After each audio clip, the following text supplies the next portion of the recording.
Hello, everyone, and welcome to the concession stand here on the KB Radio Network. I am your host, Kevin Reed, and this is the review of The Bride, which stars Jessie, Buckley, and Christian Bale. This is loosely based on Mary Shelley's 1818 novel of Frankenstein, and this retelling in 1930 Chicago, Frankenstein monster asks a doctor to create a companion for him.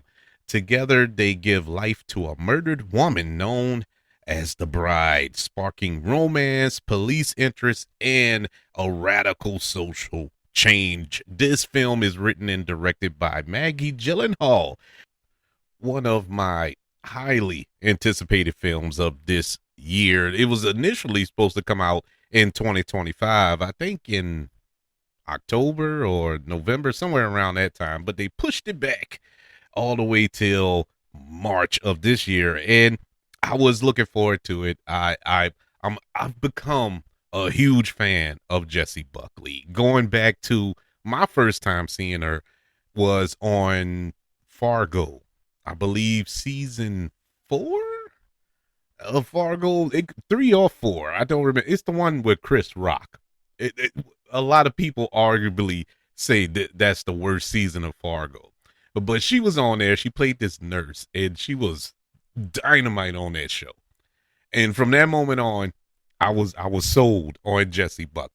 It looks like she's on her way to winning her first Academy Award. I think the Academy Awards are next week at the time of this review, so we'll see if she actually wins for Hamnet. But man, I've been a huge fan of this actress and everything that she's in, and so I was excited to see her take on this particular role. If you don't know, if you haven't seen The Bride of Frankenstein, that came out in the 1930s, you look, first and foremost, you don't need to watch that movie to know what's going on in this movie, obviously, but it's if you have seen it, The Bride of Frankenstein only has The Bride of Frankenstein in the last 5 minutes of that movie. She is not in that movie at all, yet it's called The Bride of Frankenstein, and she has 0 lines of dialogue. She just gives that one scream, the patented scream that we've seen in clips and memes and stuff like that. That's it. That's it. And so there's nothing to build on as far as source material is concerned for this character, because The Bride of Frankenstein isn't in the novel per se. It isn't in Mary Shelley's novel. It was created for the movie. So this take of the character is the take. You just gonna have to run with it. There is no lore to this character other than the fact that Frankenstein wants a companion. So that box was checked, obviously. So everything after that, it's all Jessie Buckley, it's all Maggie Gyllenhaal, and how they craft this character. Man, Jessie Buckley. Let me tell y'all something. If y'all haven't seen her in anything, if you didn't watch Hamnet, which I get, but it's for a niche audience. But like this movie is, to be completely honest with you. But if you haven't seen her perform, if you have no idea who this actress is, I implore you to go see The Bride. She is amazing in this role. My God, she is amazing in this role. The stuff that she has to do and go through and put up with is, I don't know. I was sitting there in the theater trying to come up with my own list internally of actresses who can possibly play this role. And I couldn't think of one. I couldn't think of one actress who could pull this off the way she is just killing it. Literally, in some instances in this movie, she is amazing in this role. It's almost to the point where you got to give that cliched response like, "Oh, she was born for this role." It almost feels that she was born to play this character. She was amazing, and the mere fact, this is how amazing she was. She is sharing the screen with Christian Bale. Christian Bale, who is famously known for throwing himself into every role that he plays. He does male in performance is not in Christian Bale's vocabulary. It just is impossible for him to do. I don't care what the movie is, whether it's American Psycho, Batman, The Dark Knight, or Fighter, or American Hustle, or what was it, Dick, when he played Dick Cheney. I don't care what it is. He's gonna throw himself into every role that he plays.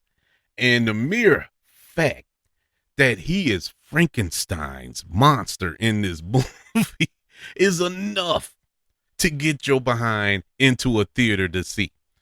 Christian Bale was amazing as Frankenstein's monster.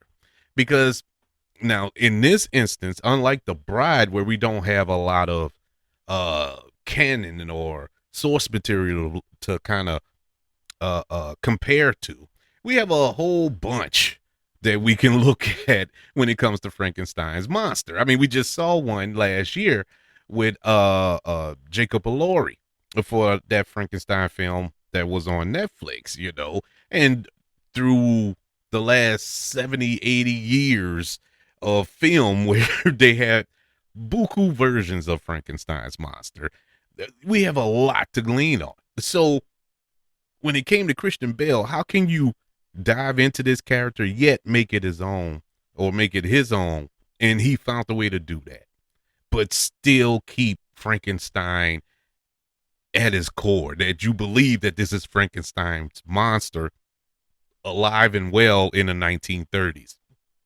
Oh, powerhouse. But the point I was trying to get at here was the fact that Jessie Buckley made you forget that Christian Bale was even in this movie. As much as I'm lifting up Christian Bale on how excellent of a performance he gave, it pales in comparisons to Jessie Buckley. Now, of course, the movie is called The Bride. So this isn't a Frankenstein movie. This is not that. You're not getting that. So it's no surprise that that character is taking a back seat. That's fine. But we're talking Christian Bale here. You know, Christian Bale has played supporting characters before and outshined the lead, you know, i.e. Fighter and American Hustle and all this other. He has outshined the other actors. Not purposely. He's just that good.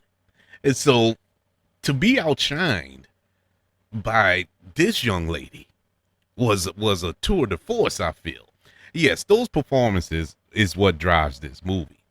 The supporting cast, you have Peter Sarsgaard, who is ironically Maggie Gyllenhaal's husband. He's in this film. Annette Bening is in this film. Jake Gyllenhaal, who also ironically is Maggie Gyllenhaal's brother. Oh, thought it was a coincidence they had the same last name? Nah. But he pops up in here. Penélope Cruz is in this movie as well. I didn't expect to see her in here. I didn't even know she was in the movie, but she was in it and did a pretty good job. All of the actors here did great. Nothing with the performances. It was absolutely nothing bad to say about the performances in this movie. The sets were amazing. You know, it felt 1930s. It felt like this was a lived-in 1930s Chicago and New York. When the scenes when they were in New York was even more amazing. You know, it was shot wonderfully. Where this movie lost me was the screenplay. We went all over the place here. It was too much going on. Way too much going on. And I get where they were going or what they were trying to say, I guess, to put it more plainly there, but it was just too much, man. And the little moments where you kind of were getting this social commentary going on, they were so few and far between. And I think you could have stretched that out the whole movie because there was a story there to tell. And I see that they were trying to tell the story. So I'm not knocking them for trying to tell this story or trying to drive this point home, but they didn't give it enough time to breathe and manifest throughout the film to whereas it would have had a deeper impact once we got to the end of the film. I didn't feel that impact at the end, at least with the ending that we got. Speaking of which, the impact and what was going on through the film, Maggie Gyllenhaal, I think Maggie Gyllenhaal is a really good director. I think she did a really good job here with the movie, but I can tell that there was some cracks in the armor. It was the pacing was a little off. The pacing just didn't quite get there. Uh, when we get moments of like dramatic tension, we kind of move on to another scene, and then the soft, quiet scenes when we're supposed to be getting that emotion ramped up, then we move on, and then we on to another scene. It's just like boom, hit this, boom, hit this, boom. It wasn't a steady flow, which leads me to the end. And like I mentioned earlier, the ending just didn't have that emotional impact that you would want from this type of movie. The end, it it was just unsatisfying. It was an unsatisfying end to me, and it upset me because I was willing to live with the pacing gaps and stuff like that because I was enjoying what was on the screen. I didn't get thrown off to the point where I was like, oh man, this ain't working. Because I can follow the story. It wasn't thrown off to the point where I was lost and couldn't follow what was going on and all. You can follow what was going on here, and that's not to say that it was dumbed down because I am kind of slow, but it wasn't dumbed down. It was a real interesting story, but the ending, it, it just left you flat. I was really just like, oh man, that's it.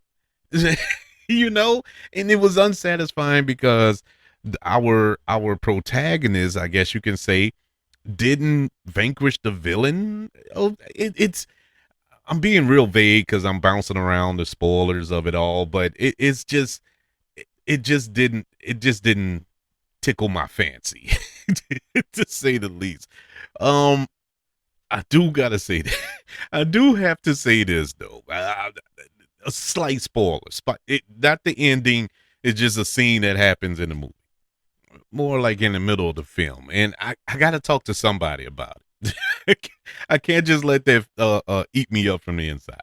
There's a scene in this movie where Frank and the bride, they're at this gala or wherever it was, and Frank, who is Frankenstein, he meets his hero, his on-screen hero, who is played by Jake Gyllenhaal, who's an actor, and he meets him there, and he's just like starstruck, he sees him, and the actor, Jake Gyllenhaal, he kind of brushes Frank off, understandably so, and all of a sudden, we go into this dance number, and it was just out of nowhere, and I mean, dance number, the whole place. And I'm thinking like, okay, is this some type of dream sequence or something like that? But then suddenly during the dance number, the police show up and everybody just stops dancing. And I'm like, wait, so this wasn't a dream sequence? So this was really happening. I don't know. I know there's some type of symbolism or something in there, but it went completely over my head. If it's there, please let me know in the comments and everything. I need to know what that was about because it came out of nowhere. Now, it was a cool scene. That's the mind-boggling part. It was a cool scene, cool little sequence, and all the dancing and that. I enjoyed it, but it just came out of nowhere. It was like a failed attempt, and I'm not accusing them of trying to rip off anybody, but it was almost like they were trying to do a Sinners, the scene. And when I say that with Sinners, you know what scene I'm talking about. The scene. It was because that happened in the middle of Sinners, and it's almost like they tried to do it here. I don't think that was the intentions. Matter of fact, I know that wasn't the intentions because these two films were filming at around the same time, and so it wasn't like they were trying to rip them off. But it was just weird, man. It was so weird that actually took place in the middle of the film. Anyways, with that being said, it sounds like I'm uneven about the movie, and that's pretty much where I am. I enjoyed what I saw. I love crazy. I love kooky. I love out of the left field. I love originality, and all of that is here. It was just a little uneven at parts and a little confusing when you get to certain portions of this movie. To whereas like, is this canon? Is this real? Is this not real? And it is never explained.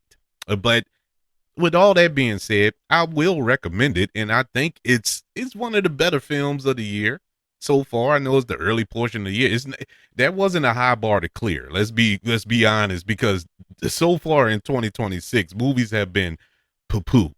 But this is a really good movie, and I do recommend you go see it in the theater. It's beautifully shot, and it is made to be seen in the theater. The Bride gets a letter grade of a B-.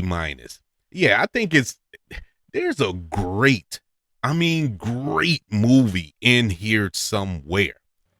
It just didn't quite get there, and we have to settle with pretty good.